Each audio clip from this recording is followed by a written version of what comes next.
धाराशिवच्या उमरग्यामध्ये भाजपमधील गटबाजी पुन्हा एकदा चव्हाट्यावर आलेली आहे। जिल्हा उपाध्यक्षांच्या वाढदिवसाच्या बॅनरवर ठराविकच फोटो आहेत। ठराविक फोटोज लावल्यानं गटबाजीची चर्चा रंगू लागली आहे। जिल्ह्यात भाजपमध्ये नवीन विरुद्ध जुने संघर्ष कायम असल्याचीही चर्चा आहे।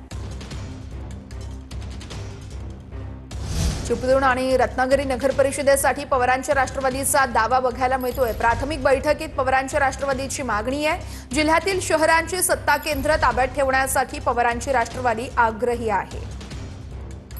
विधानसभा झाली, चिपळूण संगमेश्वरमध्ये 90,000 मतं आमच्या उमेदवारांनी घेतली। ती काय आमची मतं एकट्याची नाहीत, आमच्यावर उभाटा होता म्हणून आम्ही घेऊ शकलो।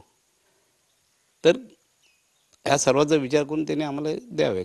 आणि रत्नागिरीत आपण जेव्हा खासदारकीची बैठक झाली होती अशी आघाडीची, तेव्हा आमची एकच मागणी होती की आम्हाला